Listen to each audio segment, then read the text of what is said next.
Coming up, my roommate hooked up with the professor who was trying to fail me. Story 1. My sophomore year, I thought my biggest problem would be my roommate's boyfriend. She was sweet, but he made me uncomfortable from day one. It started with weekend visits. By October, he was basically living with us. His stuff took over her side of the closet, his Xbox stayed plugged into our TV, and I'd catch him eating my leftover Chinese food straight from the container.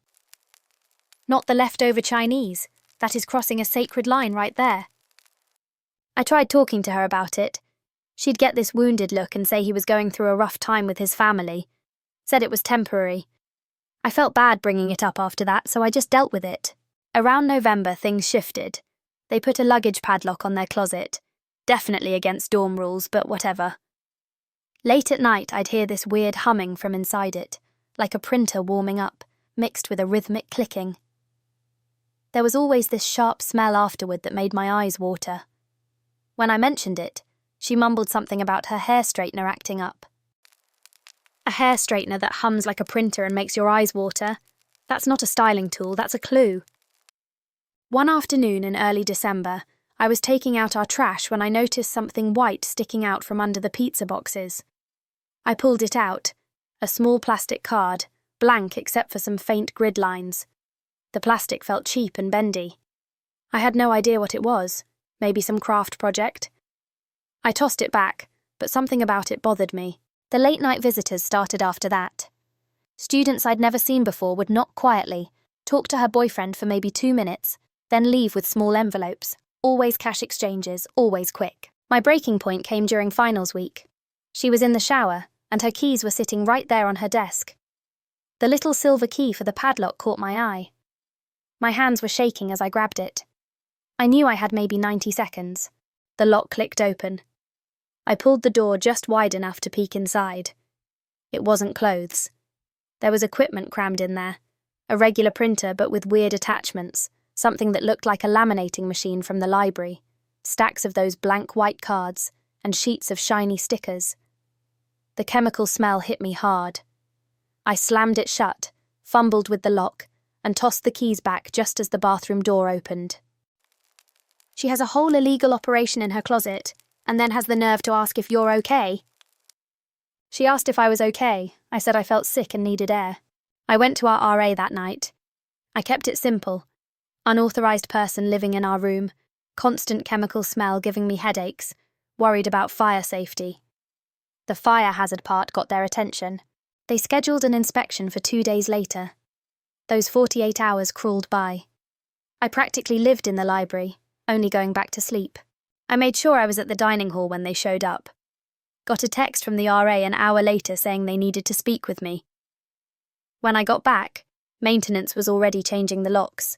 The closet door was wide open, completely empty except for a few hangers. Housing moved me to a different room that afternoon, said it was for my safety while they investigated. My old roommate and her boyfriend were gone. Just gone. Their stuff cleared out while I was in class. I heard different versions of what happened over the next few weeks. Some said they got expelled. Others said they withdrew before the university could act. Someone claimed they saw campus police helping load equipment into a van, but honestly, the rumours got pretty wild. Getting a room to myself for spring semester was nice, but mostly I was just relieved to sleep without that chemical smell burning my nose, without wondering what was really happening 3 feet from my bed. Sometimes the most ordinary-looking people are doing the strangest things. The fire hazard angle was brilliant. Nothing makes a college administration listen faster than the threat of a lawsuit. Story 2. A classmate turned my roommate and I against each other for revenge. We were grad school roommates out of necessity, not friendship. Same program, both broke, both desperate to escape campus housing prices. The first couple weeks were fine, forced politeness, staying out of each other's way. But we never figured out how to actually talk when problems came up. It started with a note on the fridge about my leftovers taking up too much space. Instead of just saying something, I left my own note on the bathroom mirror about the massive hairball I'd pulled from our drain. Within a month, our apartment was covered in passive-aggressive sticky notes. We'd pass each other in the hallway without making eye contact, and the silence in the apartment was so loud it felt like a third roommate. Post-it note wars. The graduate school special. I started venting to my study partner from the library. We'd been in that disaster of a group project together last semester. The one where we barely scraped by with a C because one person didn't pull their weight. He seemed to get it, always nodding along when I complained, telling me she sounded completely unhinged. Looking back, I should have noticed how he always found me right after something annoying happened, or how he'd ask really specific questions about what she'd done that day. But the validation felt too good to question it. Everything exploded on a Tuesday night over a wet towel on the bathroom floor. We were in the living room screaming at each other, bringing up every tiny, stupid thing that had pissed us off for months. She was calling me a disrespectful slob when she suddenly stopped and pointed at me. She said she knew exactly what I'd been saying behind her back, that I thought she was some obsessive, controlling nightmare. I froze. Those were the exact words my study partner had used just last week. Oh no, that specific phrasing hitting you like a truck. Someone's been playing telephone with your venting sessions. I asked where she'd heard that, my anger completely gone. She looked confused at my tone change, then told me it was him. Apparently he'd been telling her that I constantly vented about my nightmare roommate. My stomach dropped. We stared at each other as it clicked. Slowly, we started comparing notes. He'd told her I was a lazy slob. He'd told me she was a neurotic control freak. He'd even brought up that group project to both of us, saying the other person was why we'd gotten such a bad grade. Then we both remembered. He was the one who barely contributed to that project. We'd called him out on it in our peer evaluations. Psychological warfare over a peer evaluation? That is a serious dedication to being petty. All the fight drained out of the room. We'd been played by someone getting petty revenge because we'd held him accountable months ago. We didn't talk much that night. The next morning, we silently took down every sticky note. Things stayed awkward, but that evening we finally had our first real conversation. We both admitted that while he was obviously a manipulative jerk, he hadn't started our problems, just poured gasoline on them. We'd never learnt to communicate like adults. The next week, she asked if I could move my Tupperware to a different shelf. I said sure, and asked if she could grab her hair from the drain after showers. She said no problem. Revolutionary stuff, I know. Sometimes it takes a master manipulator to teach you basic roommate skills. Story 3. My roommate hooked up with the professor who was trying to fail me. I was barely hanging on in a required psychology course my junior year. Already on academic probation from a rough sophomore year, I needed at least a C to keep my scholarship. The professor was one of those brilliant academics who made everything seem impossibly complex. She had this intense, no-nonsense demeanour, the kind of person who'd mark you late if you walked in 30 seconds after class started. The entire grade came down to the final research paper. My roommate bartended weekends at this upscale cocktail place across town. That Friday night, I was drowning in textbooks while he was working. I crashed around midnight. Sometime later, I heard voices and our door opening, but I was too exhausted to care. Saturday morning, I stumbled into the kitchen desperate for coffee. My roommate was passed out on the couch. A woman stood at the sink filling a water glass, her back to me. I mumbled something like morning and reached for a mug. She turned around. My psychology professor. The exact moment your brain short-circuits and you forget how to form words. The silence was suffocating. She stood there in last night's dress, gripping that water glass. My roommate jerked awake at the sudden quiet. The three of us just stared at each other. She set the glass down with this shaky hand, grabbed her purse and walked straight out. Not rushed exactly, but purposeful. We heard her heels clicking down the hallway. My roommate looked at me completely lost. When I told him who she was, he went pale. "Oh God," he said. "She came in alone last night, we got talking. I had no idea. That weekend was torture. I had to submit my paper Sunday night. Every word I typed felt like evidence. Nothing like submitting homework to someone who just did the walk of shame from your apartment." Monday's lecture was surreal. She taught with her usual precision, never looking my way. Then at the end, still facing the board, she announced, "Office hours tomorrow for anyone with questions about their final submission." The way she said it, I knew it wasn't optional. Walking into her office Tuesday felt like approaching a guillotine. My paper sat on her desk covered in red ink. No greeting, no acknowledgement of Saturday. She just launched into my paper. For 10 brutal minutes, she dissected every weak argument, every lazy citation. She didn't just circle problems. She'd written alternative thesis statements in the margins, restructured entire sections. At one point, she pulled out a philosophy textbook and showed me exactly which theorist I should have referenced. It was the most thorough academic demolition I'd ever experienced. She channeled every ounce of that Saturday morning mortification into academic destruction. Impressive, honestly. "Your core thesis has merit despite the execution," she said, sliding the marked pages across. "Submit a revised version by Friday." I spent 3 straight days rewriting everything, following every note she'd made. When grades posted, I got a B-, enough to save my scholarship. Looking back, I realized she wasn't being professional. She was performing surgery. She buried her one massive lapse in judgment under an avalanche of red ink and proper procedure. The price of mutual silence was a passing grade and the most intensive writing lesson of my life. We never spoke again. She could have failed me out of spite or embarrassment. Instead, she made sure I earned that grade so thoroughly that neither of us would ever have reason to discuss what happened that Saturday morning. Terrifying? Absolutely. But also maybe the most valuable awkward encounter I've ever had. Story 4. I set a trap for our food thief and caught my own girlfriend. I'd been living with my 3 roommates for about 8 months when the tension started. We had a pretty solid system, split the basics like milk and eggs 4 ways, but anything special was strictly personal.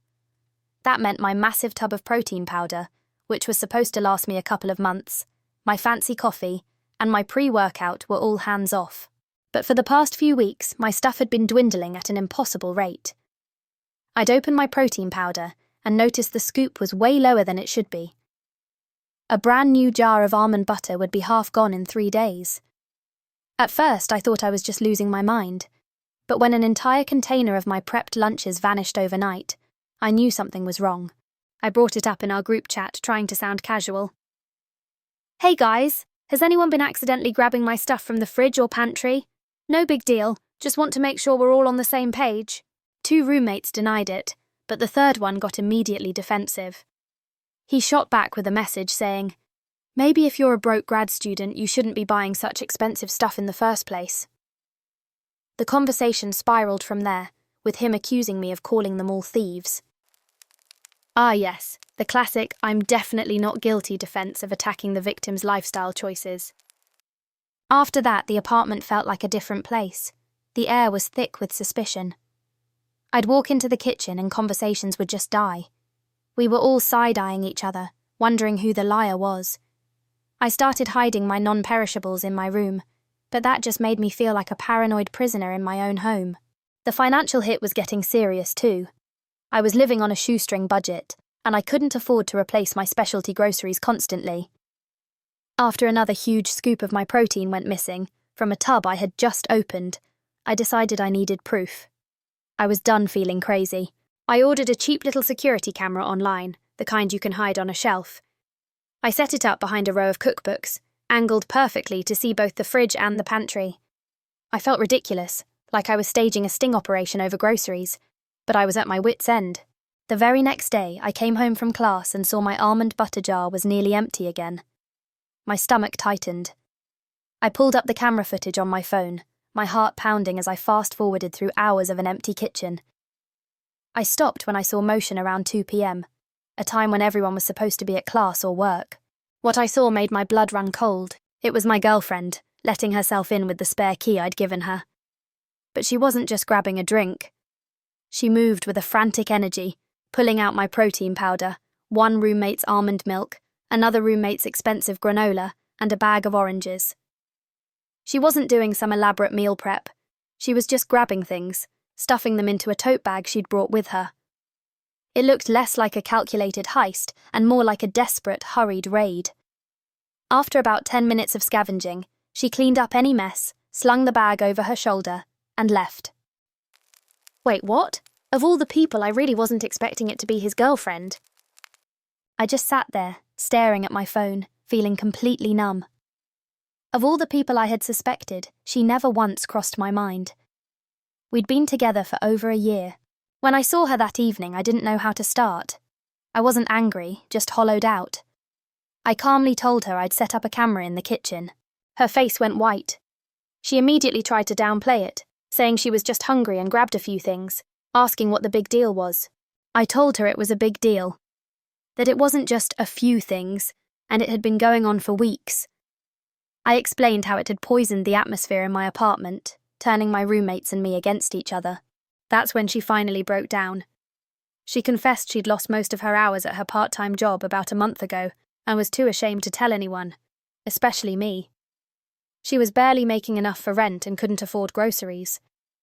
In her head, she kept telling herself that it wasn't really stealing. She said she already pictured us moving in together someday, so she rationalized it as just borrowing from a future we were supposed to share. She honestly thought she was being clever by taking a little from everyone so I wouldn't be the only one to notice. The mental gymnastics of shame can really make us rationalize the most bizarre behavior, can't it? We talked for hours, not just about the food, but about why she felt she couldn't come to me when she was struggling.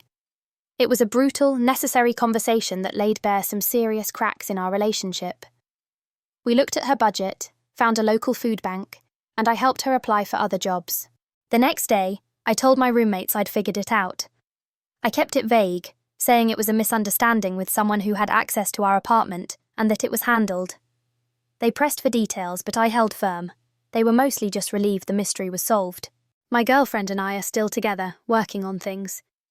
She has a new job and is back on her feet. But the trust isn't magically fixed. It's something we're rebuilding slowly. And things with my roommates aren't totally back to normal either. The other day, I saw the defensive roommate had taken a Sharpie and written his initials on his gallon of milk. We didn't talk about it, but the message was clear. Some things, once broken, don't just snap back into place. Oof. Writing your name on a carton of milk. That's when you know the trust in that apartment is completely shattered. Story 5. My roommate was secretly charging his girlfriend rent to live with us. My freshman roommate seemed normal until his girlfriend essentially moved in a month into the semester. It started with her makeup colonizing our desk, but I knew we had a real problem when I came back from class to find she'd completely rearranged my side of the room to install a vanity mirror. My roommate's response? A shrug and, she needed better lighting. Rearranging your side of the room without permission? That's a level of nerve you really have to respect. I tried talking to him about boundaries. He told me I was overreacting, that she was just here on weekends. Except she wasn't. She was there every single day, using my stuff without asking. I found her at my desk using my laptop more than once. Each time she'd give me this look like I was the one being unreasonable for wanting to use my own computer. I know I should have gone to the RA immediately, but I was 18 and terrified of making waves. My roommate was this big guy who played intramural football, and his girlfriend had this way of making you feel stupid for questioning anything she did. Plus, I kept telling myself it was just one semester. Then came finals week. I got back to the dorm around 1 a.m, completely drained from studying. She was sitting at my desk, on my computer, logged into my university portal. She looked up at me like it was nothing, and said her laptop died, so she was checking her grades on mine since I always stayed logged in anyway. That was it. I told her to get out, now. She stared at me, genuinely confused. Then she said something that made my stomach drop. What are you talking about? I pay to live here. I give him $150 every month. Oh no. So this wasn't just an annoying roommate situation. This was a scheme. Everything suddenly made sense. His new gaming headset, the constant food delivery, the way he'd gotten defensive when I'd asked about splitting utilities more fairly if she was going to be here all the time. I called him immediately. When he walked in and saw both of us staring at him, his face went white. He started stammering about how he was planning to tell me, how he was going to use the money for stuff for the room. His girlfriend kept asking him to look at her. He couldn't. Ah, that is the look of someone realizing their two separate lives have just met each other. The silence that followed was brutal. She grabbed a bag, threw some stuff in it, and left without saying another word. The door slam echoed down the hallway. The next morning, I texted her. I felt like she deserved to know this wasn't the first time he'd lied about money. I sent her a screenshot of our conversation from a month earlier where I'd suggested she chip in for utilities, and he'd replied that it wasn't necessary. She texted back almost immediately. Turns out she'd been paying him since October, thinking it was going toward rent. She'd even written room share in the payment notes. Some of them, anyway. Others were just cash she'd handed him. The RA couldn't force him to pay me back, but scheduling that mediation meeting made it clear I wasn't dropping this. My roommate tried denying it until I showed the texts. His ex had forwarded me what Venmo history she had, which was enough. He eventually sent me $200 over 2 separate payments, weeks apart. We didn't speak for the rest of the semester. The room felt like a Cold War zone. We'd coordinate our schedules just to avoid being there at the same time. But at least I could put my posters back up. The posters! Sometimes it's the smallest victories that feel the most satisfying. Story 6. She stole my food, replaced it with fakes, and was poisoning me. My roommate's new girlfriend had been staying with us for about a month when I started thinking I was losing my mind. It began with small things. I'd find my sealed deli turkey already opened with a slice missing, or my expensive body wash would be nearly empty way too fast. Most concerning was my lactose-free milk, which I always labelled with my initials, consistently being lower than I remembered. I genuinely started second-guessing myself. Had I made that sandwich and forgotten? Was work stress making me that scattered? The gaslighting is real when you start questioning your own sandwich-making memories. Then my stomach started acting up. For weeks, I had constant cramping and bloating that left me running to the bathroom during client meetings. I had to leave a friend's birthday dinner early because the pain was so bad. I chalked it up to job stress, but it kept getting worse. The breaking point was my ice cream. I'd treated myself to this incredible locally made chocolate peanut butter flavour. $15 a pint, my monthly splurge. The next evening, I grabbed my spoon and took a bite. It tasted completely wrong. The texture was icy and grainy, the flavour bland and artificial. I checked the container more closely. The label looked right at first glance, but the font was slightly off, and the ingredients list was different. Someone had peeled off my label and stuck it on cheap ice cream. That level of elaborate deception is honestly unhinged. That's when everything clicked. Someone wasn't just stealing my food, they were replacing it with knockoffs. And if they were doing it with the milk too, they were making me sick. I started investigating. Over the next few days, I found more evidence, packaging in the trash that didn't match what I bought, slight differences in bottle shapes, even a receipt from a discount grocery store I never shopped at stuffed deep in the kitchen garbage. I set a trap. I bought new lactose-free milk and hid it in my bedroom mini-fridge, leaving the nearly empty carton in the kitchen as bait. I also installed a cheap security camera pointing at the fridge, told my roommate it was for a work project. 2 days later, I had my answer. The footage showed his girlfriend carefully pouring out my remaining milk, refilling the carton with regular milk from a jug she'd hidden behind the condiments, then putting my carton back exactly where it had been. That evening, I asked them both to sit down because I needed to discuss something.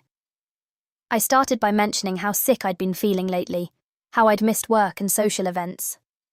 Then I brought up the food situation. She immediately started saying I was probably just stressed and misremembering things. My roommate looked confused and asked what I was talking about. I pulled out my laptop and showed them the video. The room went silent. She stared at the screen, then started stammering about how expensive everything was getting, how she was just trying to save money. My roommate asked her to explain what was happening. She tried several excuses.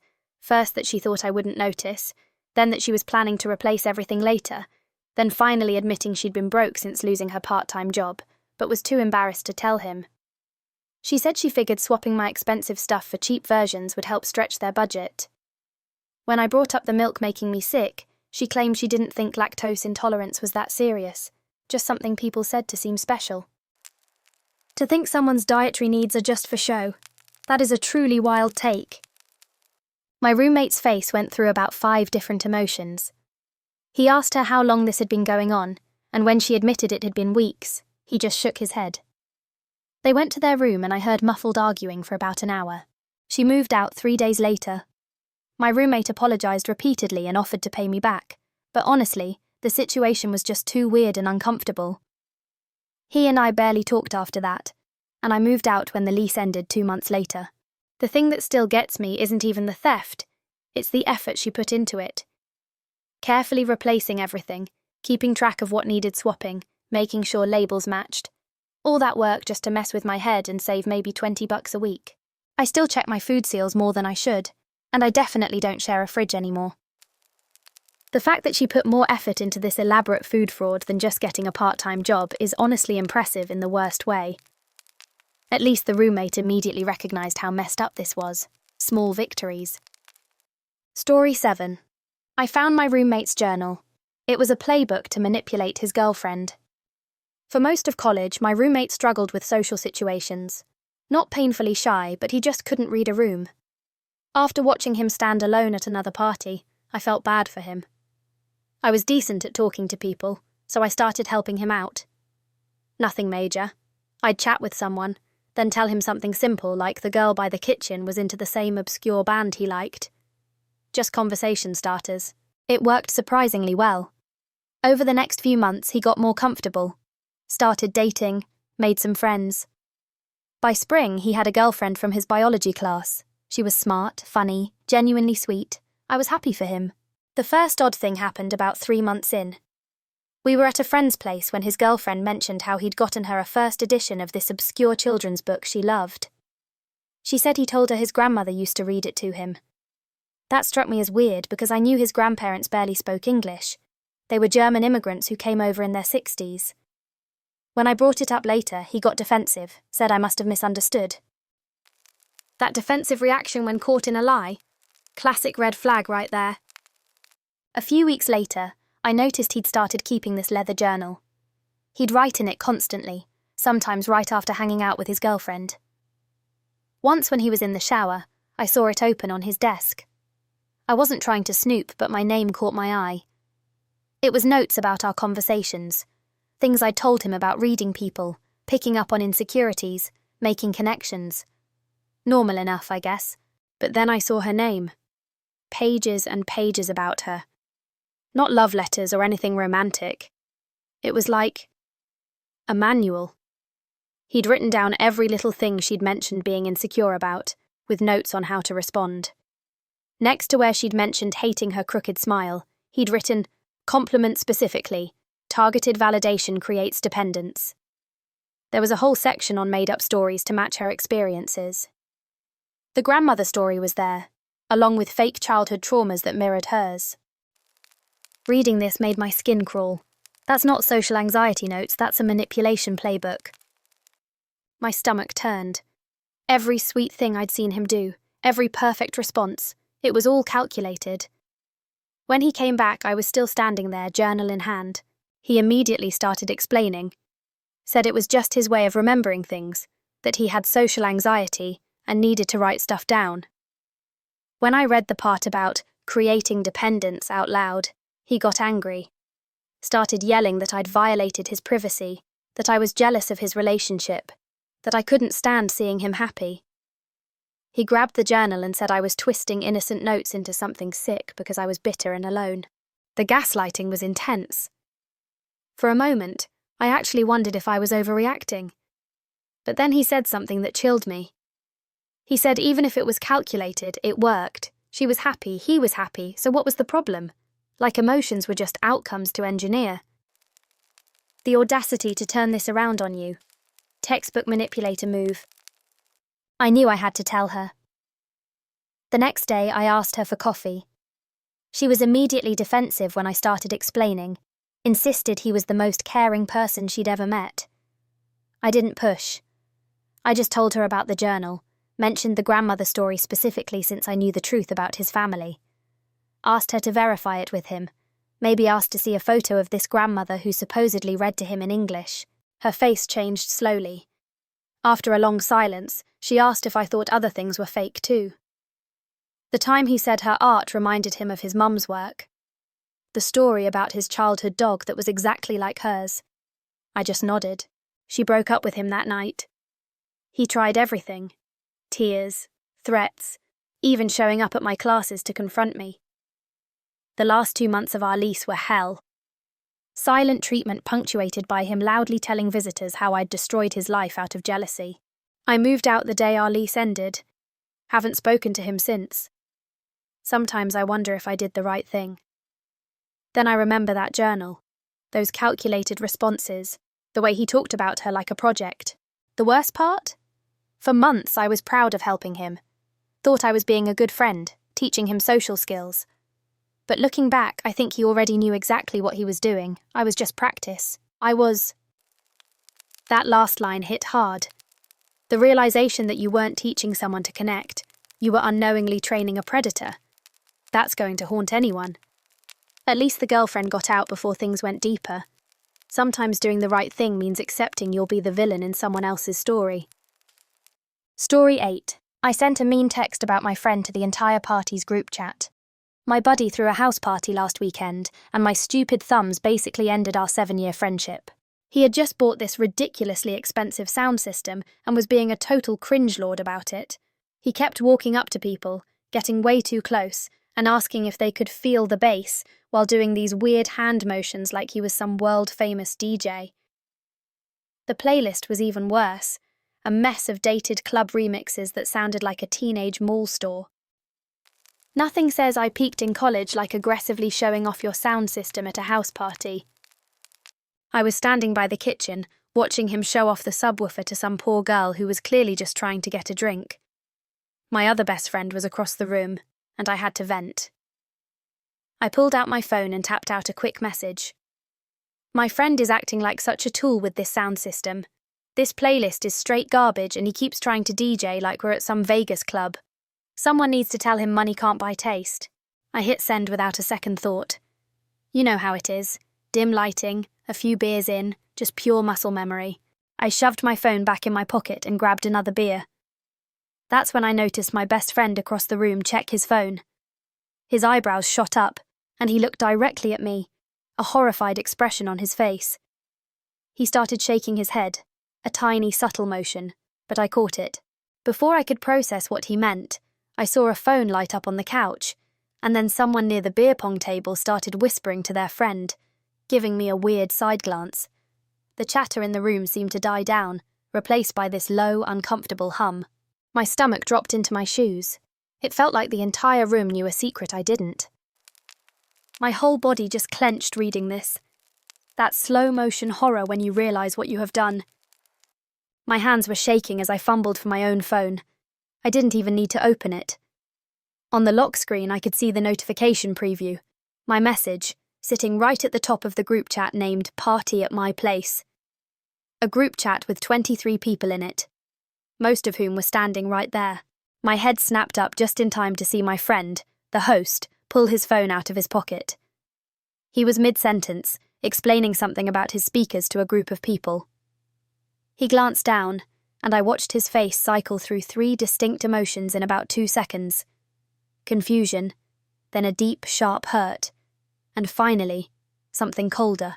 He looked up from his screen, his eyes scanning the room until they landed on me. He didn't say a word. He didn't have to. The look on his face was like a punch to the gut. He turned to the sound system and killed the music. The sudden, crushing silence was 1,000 times louder than the obnoxious bass had been. "Hey everyone," he said, his voice quiet but clear in the dead air. "I'm actually not feeling great. Think I'm going to call it a night." The way he just killed the music and called it a night, that is devastating restraint. People started awkwardly grabbing their jackets and filtering out, mumbling their goodbyes. My other friend came over, put a hand on my shoulder, and just said, "Dude." I stood frozen in the middle of the emptying living room as I watched my friend disappear upstairs without so much as a glance in my direction. I sent him a long apology text the next morning. He never replied. That was 3 months ago. 7 years versus 30 seconds of venting. We all have those thoughts about our friends' cringy moments. The nightmare is when they actually see them. Story 9. His ex staged a power outage to frame me and destroy our friendship. My roommate had been a wreck for 3 weeks since the breakup. He'd told me stories about his ex, how she twisted everything, made him question reality. I'd never met her, though. He'd scrubbed every photo from his phone. When I suggested throwing a house party, I thought it would help distract him.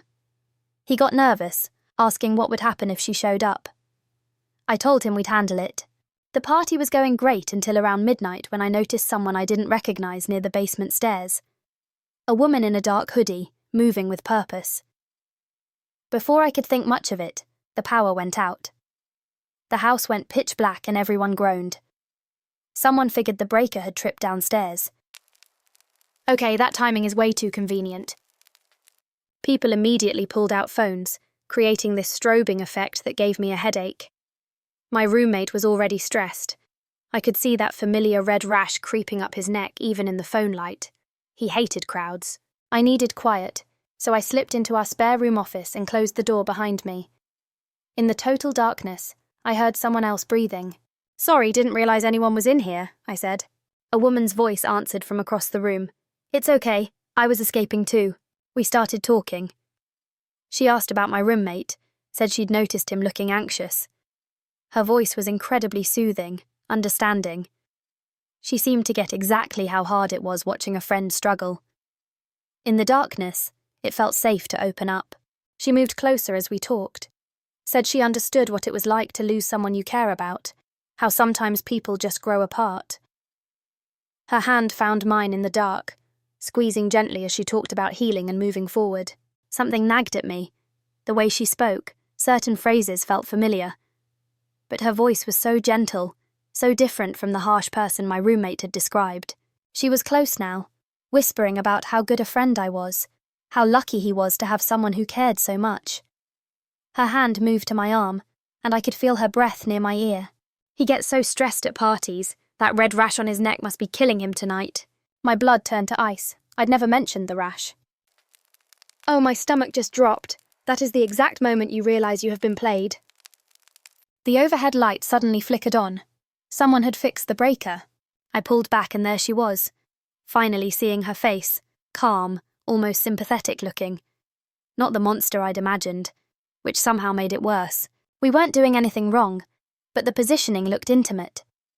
Her hand on my arm, faces close from whispering, bodies angled toward each other in the small room.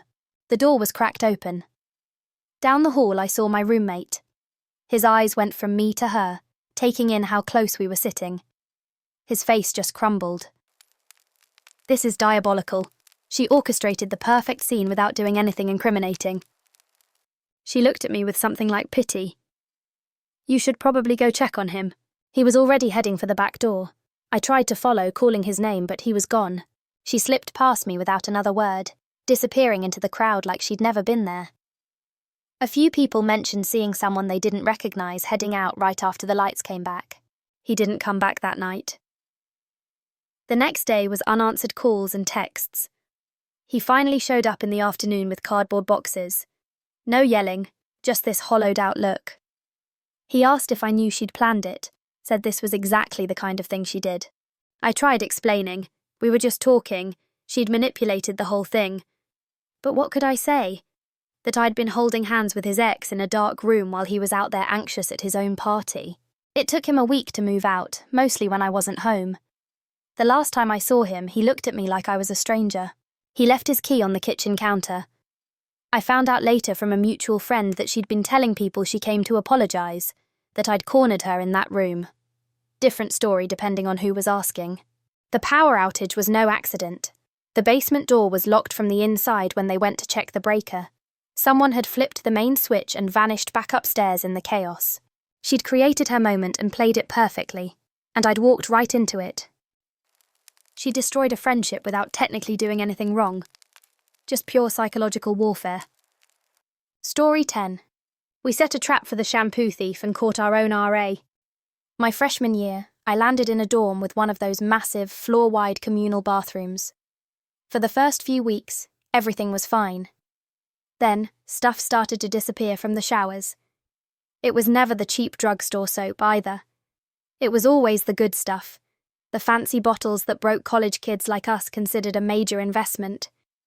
Some people had gotten them as gifts from their parents and couldn't afford replacements. At first, we all assumed we'd just misplaced things. But as more products vanished, our floor's group chat turned into chaos. People were getting genuinely angry, posting pictures of their empty shower caddies at 2 a.m. We started calling it Shampoo Gate, and the atmosphere on our floor got weird. People started carrying their stuff in plastic bags, eyeing each other suspiciously in the halls. Nothing brings out the drama in a dorm quite like stealing someone's expensive shampoo. Our resident advisor must have noticed the tension because he called a mandatory floor meeting. This guy was a senior RA, one of those who acted like managing our floor was beneath him. That night, he went on this bizarre rant about how we needed to elevate ourselves above petty accusations and how some people didn't appreciate what they had. He kept going on about wastefulness, saying things like how he'd seen people leave half-full bottles behind over breaks, how we were all privileged to even have nice products. It was weird, less like a meeting and more like he was working through something personal. Everyone left more confused than before. Oh, this speech is giving me serious guilty conscience vibes. Someone's projecting hard right now. After that useless meeting, I got together with my roommate and a couple other guys from down the hall. If the RA wasn't going to help, we'd handle it ourselves. My roommate had this idea. We'd create a bait bottle. We took an expensive-looking shampoo bottle he'd finished and filled it with cheap conditioner mixed with blue, washable theatre makeup. The stuff we used for a haunted house event. It would stain skin for days but eventually wash out. We made sure to fill it completely so it would feel full if someone picked it up. We placed the bottle in the most visible caddy in the main shower stall. The first day, nothing. The second day, still there. I was starting to think we'd wasted our time. Then on the third morning, the bottle was gone. That same day, I noticed our RA acting strange. He was wearing a beanie pulled low, which was weird since the dorm was always overheated. Later, in the common room, I saw him adjusting the hat and caught a glimpse of blue on his ear. My heart started racing. Wait, hold on. The person who's supposed to be keeping everyone in line was the one stealing. I texted my roommate immediately. Over the next 2 days, we became obsessed, trying to confirm what I'd seen. My roommate spotted blue on the RA's collar during a floor check. Another guy swore he saw blue-stained fingernails when the RA signed him in after hours. We started a separate group chat just for sightings, comparing notes like conspiracy theorists. Finally, someone managed to snap a blurry photo of the RA's hand reaching for his keys, unmistakably blue between his fingers. That photo hit our main floor chat like a bomb. The reaction was instant chaos. Some people were posting laughing emojis, others were typing in all caps about getting their money back. A few people felt bad for him, saying we should just let it go. Arguments broke out about whether to report him or not. Someone dug up his earlier speech about wastefulness and posted quotes, which just made everyone angrier. The RA tried to play it cool at first, but when someone directly asked him about his blue hands in the group chat, he went silent. He never responded to any messages after that. For the rest of the year, things were painfully awkward. He'd do his rounds with his head down, barely speaking beyond what was required. People would stop talking when he walked by. Someone left a bottle of cheap blue shampoo outside his door as a joke, but he just kicked it down the hall. No one touched it for days. The thefts stopped completely. But the weird part was how it lingered, this unspoken tension whenever he was around. Even months later, I'd catch him in the laundry room late at night, scrubbing at shirt collars that still had faint blue stains. He never acknowledged what happened, and neither did we. Just this strange Cold War that lasted until move-out day. The whole thing taught me that sometimes the best revenge isn't dramatic. It's just letting someone live with the awkwardness they created for themselves. The image of him scrubbing those blue stains for months is absolutely perfect. Sometimes the best justice is just living with the consequences of your own choices. Story 11. She set up a toll booth and charged guests to use our bathroom. My roommate and I had been living together since freshman year, and our 2-bathroom apartment worked perfectly until he started dating this girl about 3 months ago. She seemed normal at first. Within a month, though, her stuff was everywhere. The master bathroom basically became her personal spa. I mentioned once that things were getting crowded, but my roommate just shrugged it off, so I let it go. The weird stuff started small. One day I went to grab milk and found these intense sticky notes all over her shelf in the fridge. Not just labels, but warnings like, "My organic almond milk, $28, do not touch," with multiple exclamation points. I figured she was just protective of her expensive groceries. Then I started noticing other things. She'd leave passive-aggressive notes about using her hand soap in the bathroom. She'd rearrange the living room furniture without asking. One time she tried to charge me $2 for using the fancy coffee she'd bought for the apartment. I thought she was joking until she held out her hand and waited. I just walked away confused. She actually held out her hand for $2. That's when you know someone's crossed from quirky into unhinged territory. Last Saturday we threw our usual end-of-semester party. About 50 people showed up. Halfway through, I went looking for the bathroom and found a line of confused people in the hallway. My friend pulled me aside and asked if he could borrow $5. I pointed at the free beer everywhere and asked what he needed money for. He said it was for the bathroom, dead serious. I pushed through to see what was happening. There she was, sitting on a stool in front of the master bathroom with a little metal cash box on her lap. She'd set up some kind of bathroom toll booth. I'm sorry, what? A bathroom toll booth at someone else's party? This is a new level of audacity I wasn't prepared for. I watched this drunk freshman approach, clearly desperate. She launched into this whole speech about how this was her personally maintained space with premium products and a curated experience. She actually used the word curated. Said she was providing value and premium services don't come free. The kid was drunk and confused enough that he fumbled for his wallet. I found my roommate immediately and told him his girlfriend was charging people to pee. He laughed, thinking I was exaggerating. Then he saw my face. We got back just as she was collecting another $5 from someone. My roommate stood there for a second, trying to process what he was seeing. Then he pulled her aside and asked what she was doing. She didn't even look embarrassed. She got louder, telling him she was monetizing her efforts and creating a sustainable model for shared living spaces. Said something about how she'd read an article about turning everyday interactions into income streams. The whole party had gone quiet by then. My roommate's voice got really controlled and quiet. He told her she didn't pay rent, wasn't on the lease, and this wasn't her apartment to monetize. She started arguing about entrepreneurial spirit and how he was stifling her creativity. The way some people double down when they're caught being ridiculous is almost impressive. Entrepreneurial spirit? For charging party guests to use a bathroom she doesn't even pay for? That's when he lost it. He told her their relationship was over and she needed to pack her things. Not dramatically, just matter of fact, like he was suddenly exhausted. While they were arguing, I'd grabbed her cash box. Inside was about $25. She left the next morning with all her labelled food and premium hand soaps. My roommate and I used the money from her bathroom scheme to buy the most expensive toilet paper we could find and that fancy lavender soap she was always going on about. The bathroom toll booth story spread around campus pretty quickly. My roommate still cringes whenever someone brings it up, but at least we got our apartment back. And really nice toilet paper. Using her bathroom toll money to buy luxury toilet paper is poetic justice at its finest. I bet that lavender soap smells like sweet, sweet karma. Story 12.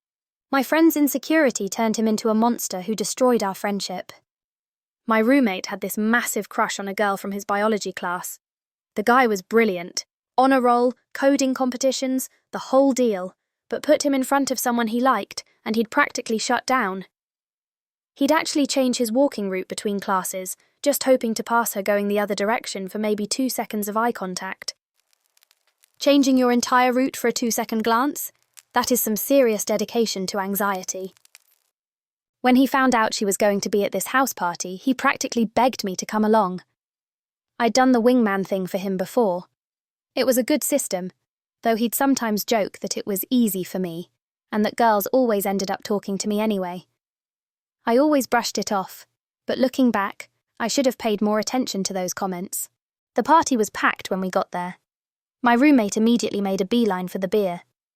We found the girl hanging out near the kitchen with a couple of her friends. I jumped in and got a conversation going.